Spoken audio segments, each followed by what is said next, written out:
La télévision communautaire de l'Érable, c'est une petite télévision communautaire vraiment en région. Moi, je suis là depuis, ça fait maintenant 9 ans que je suis en poste ici. Au tout début, nous étions diffusés vraiment juste dans la ville de Plessisville. Puis on a essayé, un de mes premiers défis, dans le fond, c'était de rejoindre toutes les municipalités de la MRC. Pour réussir à faire ça, on a fait des partenariats avec la télévision communautaire de Thetford-Mines et la télévision communautaire des Bois-Francs pour que je puisse rejoindre tout ce beau monde-là, puis que nos émissions soient vues par tout le territoire que nous couvrons.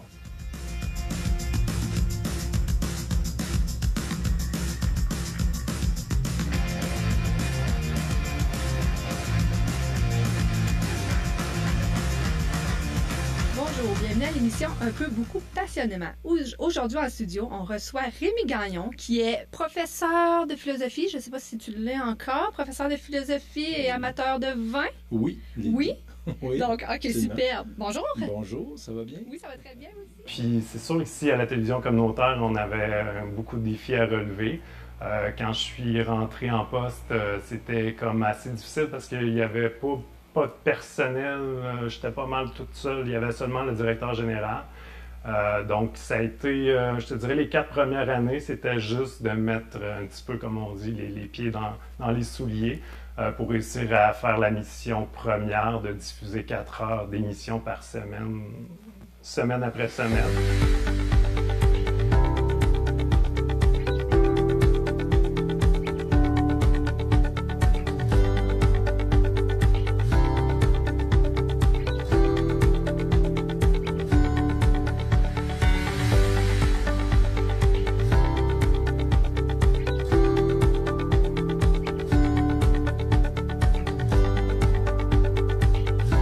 Bonjour et bienvenue à l'Érable approfondi.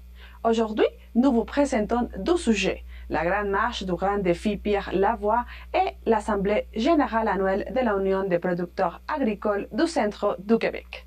Nous nous trouvons dans le carrefour de l'Érable pour nous renseigner sur une nouvelle édition de la Grande Marche du Grand Défi Pierre Lavoie. Grâce au programme d'initiative de journalistes locales, on a pu recevoir des sous à la télévision communautaire pour engager 2 journalistes en poste, dont Dario Luzuriaga et Silvana Suarez, qui est journaliste stagiaire. Puis ça nous a permis d'engager des gens qui avaient déjà une bonne éducation, une bonne expérience en journaliste aussi. Chose que avant ce programme-là, c'était des bénévoles ou moi-même qui allaient sur place pour les conférences de presse. On passait le micro aux gens, mais on n'était pas formés journalistes nécessairement. Puis nous sommes vraiment contents du contenu que ça nous donne. On va voir s'il parle bien l'espagnol. En espagnol, non, il faut le faire en français. Oui, non, il faut le faire en français, mais je vais voir s'il peut comprendre des choses en espagnol. Parce que sinon, on va se casser la tête avec les sous-titrages.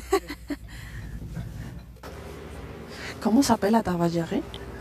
Tabagerie Bélanger.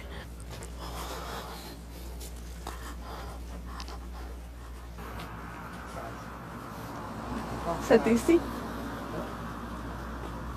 C'est ici?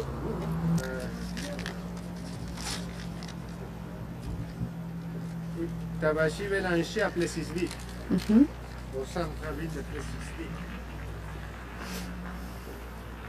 Ok, t'es prête? Oui. Tu peux y aller. Nous sommes en face de la tabagie. Tabagie, oui. Nous sommes en face de la tabagie Bélanger au centre de Plessisville pour connaître un peu plus sur ce magasin où viennent beaucoup de latino-américaines. Oui, c'est correct? OK. Et après, on fait la conclusion. J'ai étudié journalisme dans mon pays, à la Colombie, mais j'ai travaillé plus dans la radio. Alors, j'ai fait des reportages dans la radio. Et aussi, j'ai travaillé plus dans les, on peut dire, comme breaking news. J'ai travaillé plus dans les nouvelles plus importantes de chaque jour, on peut dire.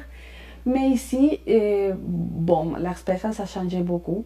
Je suis en train d'apprendre beaucoup, parce que c'est une expérience complètement différente. Bon, les questions. Pourquoi est-ce que vous savez? vous avez ouvert cette tabagie. Tabagie. Ah, enchantée, je suis Silvana. Bonjour. Dario. On s'est parlé au téléphone. Oui. Dario. Et vous, vous êtes de quel pays natif? De quel pays? De Colombie, de la Colombie. Oui, oui, oui, je suis colombienne. Oui. Bon, est-ce qu'on peut commencer avec vous? Oui. Parfait. Monsieur Martineau, bonjour. Bonjour. Bon, on voudrait savoir un peu plus sur les magasins Cannes et pourquoi est-ce que vous avez ouvert cette tabagie? Quand et pourquoi? Oui. Quand j'ai ouvert il y a 32, 33 ans, ben, je ne l'ai même pas ouvert, je l'avais acheté, mais il n'y avait rien de latino ici. C'est avec les années, on avait quelques Mexicains qui étaient venus ici à la pépinière, la Samar, puis j'ai commencé à être ami avec eux autres, puis ils m'ont dit « Pourquoi tu ne vendrais pas des cartes d'appel? » J'ai commencé avec des cartes d'appel. Après ça, ils ont dit « Pourquoi tu ne vends pas des tortillas? » J'ai acheté des tortillas. Après ça, j'ai grossi de plus en plus dans les produits latinos. Puis on a commencé à faire des transferts d'argent au Mexique, au Guatemala. Puis ça, c'est bien. C'est que tranquillement, on a grossi. Et quelles sont les phrases plus suivantes que vous disiez en espagnol? Hola, buenos días. No sé. Ahora yo puedo hablar español. No es la perfección, pero los latinos entienden lo que yo quiero decir. Si vous me parlez des hommes du travail, de las chicas, yo puedo, je peux parler. De las chicas. Ok. Est-ce que c'est correct? Oui.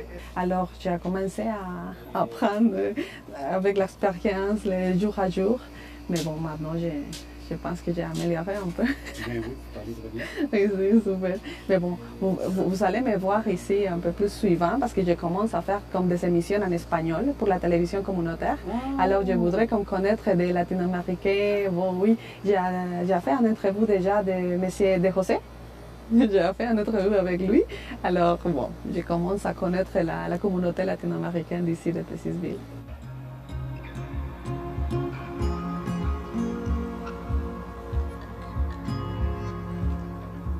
Moi, je viens de l'Argentine, en Amérique du Sud. Je suis arrivé au Canada en 2008, en fait.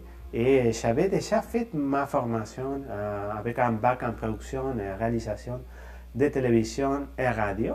Et par la suite, j'ai fait des études avancées en production, télévision, journalisme.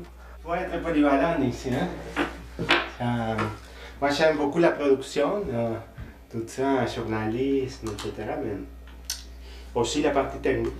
En fait, mon travail est relié à produire des nouvelles, des informations d'actualité dans la région, et, écrire des textes, et produire des entrevues, et rédiger des textes pour lire devant les télésouffleurs. Et on a avec nous une journaliste stagiaire qui est très très bonne. Je vais parler avec elle, c'est Silvana Suarez. Et elle nous aide beaucoup dans la production. C'est vraiment un travail on peut partager. Il y a aussi des bénévoles. De temps en temps, on a des bénévoles qui soit aident à la technique ou avec l'animation. Mais oui. Oui, j'ai fait une grosse préparation pour pour les mots, pour la prononciation, tout ça. J'essaye. Ça fait 9 mois que je travaille ici, alors maintenant j'améliorerai beaucoup sur ça. Mais oui, je suis en train aussi de faire un cours en français intensif. Ça m'a aidé beaucoup. Mais surtout l'expérience de parler avec les personnes en interview et avec Dario. Je n'ai jamais parlé en espagnol avec Dario. J'ai toujours parlé en français, oui. Silvana, tu peux parler un peu plus? Oui, bonjour. Aujourd'hui, on va parler avec Madame Malka Roy, elle est directrice générale du pôle d'économie sociale du Centre du Québec. Oui? 1, 2, 3, 1, 2, 3, 1, 2, 3. Ok, bon, je vais te dire, pour commencer. Oui, quand tu veux, Silvana. Madame Malka, bonjour. Enchantée, je suis Silvana. Et mon expérience dans mon pays était plus dans l'écriture et parler rapidement. Ici, c'est un travail plus élaboré. on peut dire plus beau parce que c'est pour la communauté. Oui, c'est pour l'immigration, c'est avec ma communauté et c'est depuis mon expérience comme immigrante que je pense que ça change beaucoup.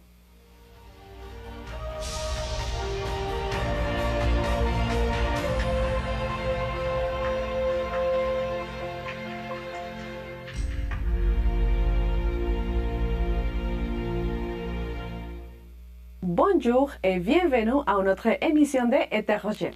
Dans la région de la MRC de l'Érable, il y a un magasin latino qui vend toutes sortes de produits latino-américains depuis 30 ans et qui, ironiquement, est géré par un Québécois. Ce magasin appelé Tabagie Bélanger, qui offre des services de transfert d'argent, d'information et même de traduction, était jusqu'au tout récemment le seul endroit où les immigrants du Mexique, de Colombie, du Guatemala et du Pérou, entre autres, devaient se connecter avec leurs traditions culinaires et leur ego.